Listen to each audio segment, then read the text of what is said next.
Assalamualaikum warahmatullahi wabarakatuh. Kami kelompok 7 akan mempresentasikan materi permintaan uang dari teori kuantitas, teori klasik, dan teori Friedman. Saya sendiri, Nurul Soimah, akan mempresentasikan atau menjelaskan teori kuantitas, yaitu teori klasik. Teori kuantitas ini menyatakan bahwa perubahan nilai mata uang atau tingkat harga itu merupakan akibat dari jumlah uang yang beredar di masyarakat. Nah, sedangkan menurut pelaku ekonom klasik, fungsi uang itu sebagai alat tukar-menukar, sehingga jumlah uang yang diminta berbanding lurus antara output dan pendapatan nasional.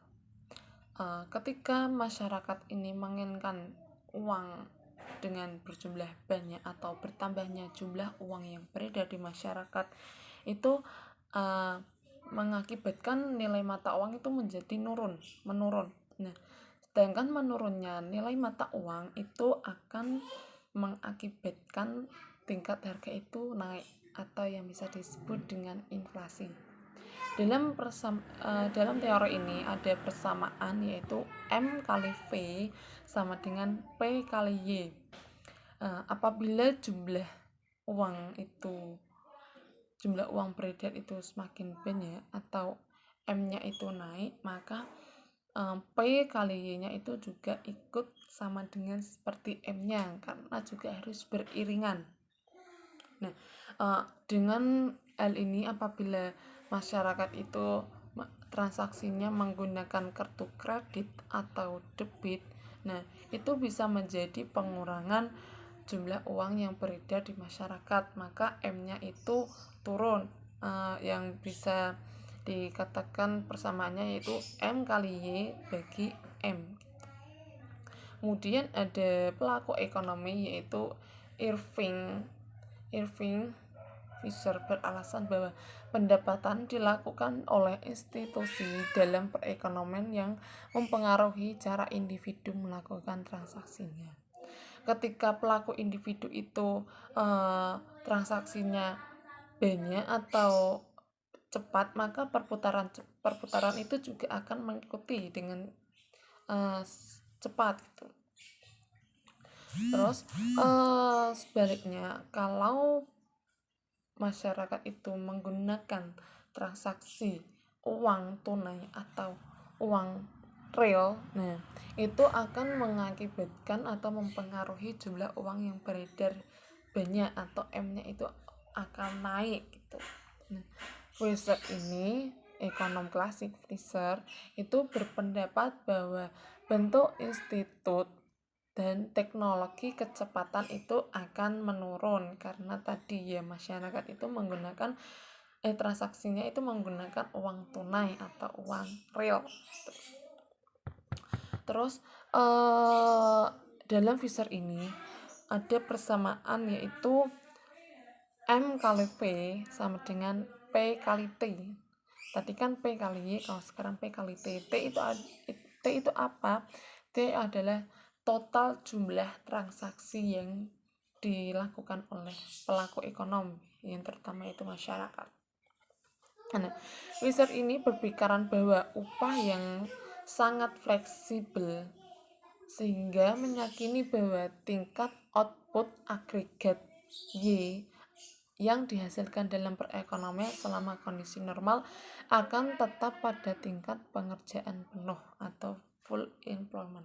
Nah, dalam hal ini para ekonom klasik berasumsi bahwa pergerakan tingkat harga semata-mata merupakan akibat dari perubahan jumlah uang yang beredar di masyarakat. Sehingga pelaku ekonom ini termasuknya yaitu Fisher menyimpulkan bahwa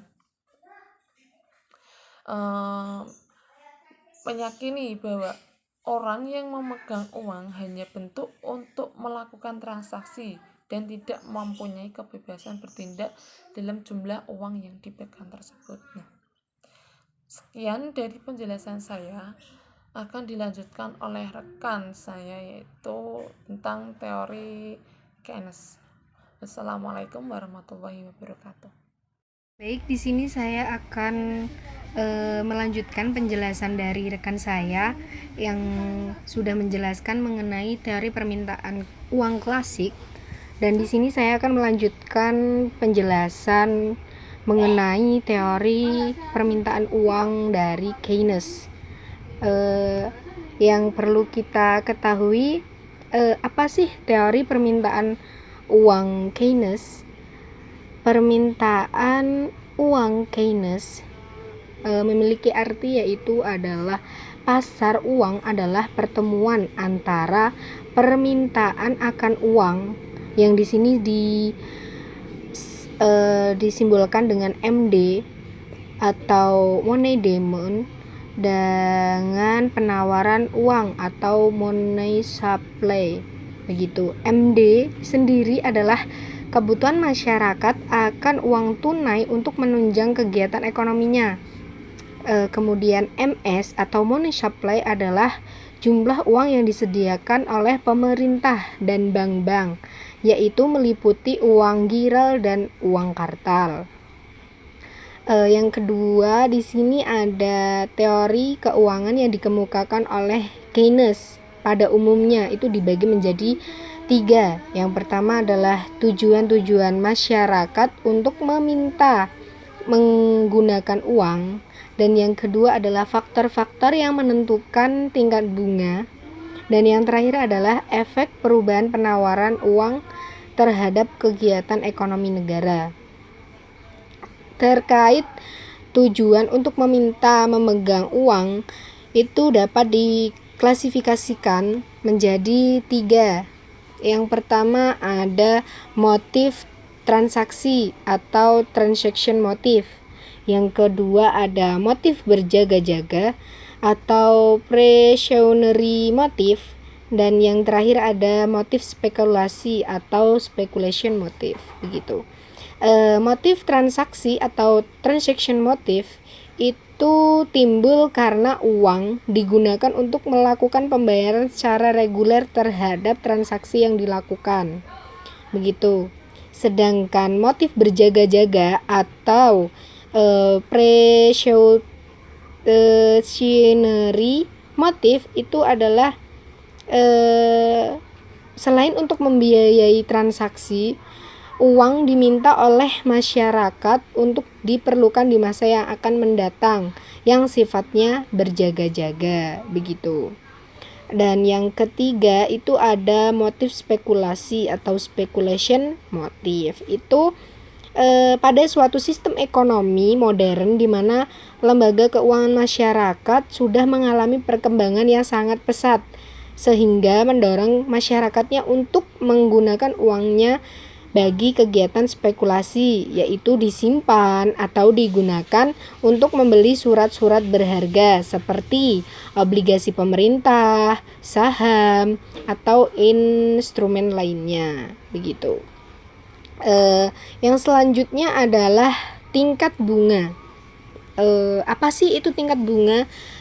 Tingkat bunga itu merupakan penghubung utama antara pasar uang dengan pasar barang.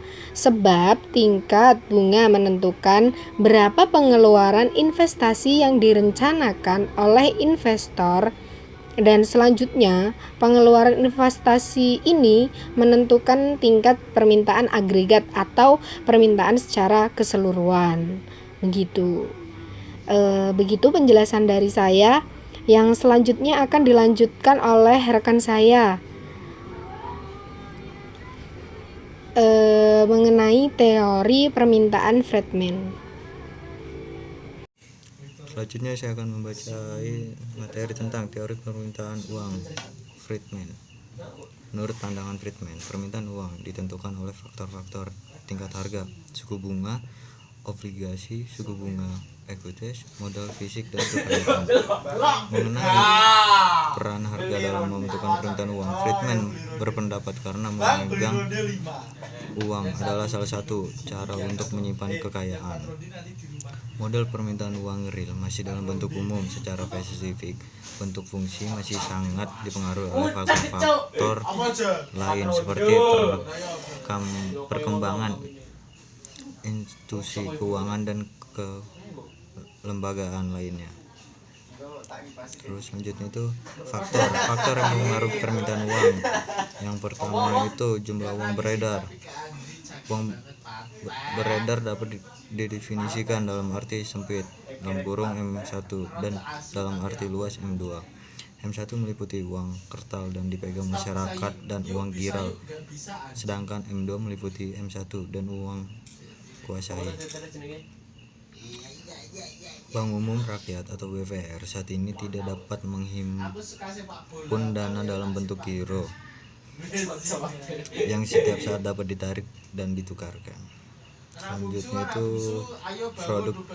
produk domestik bruto atau PDB. Pertumbuhan domestik bruto atau PDB adalah nilai pasar semua barang serta jasa yang diproduksi oleh suatu negara pada jangka waktu periode tertentu.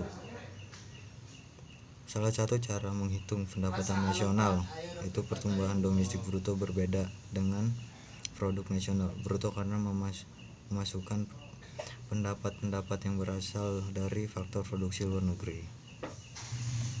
Selanjutnya itu tingkat bunga.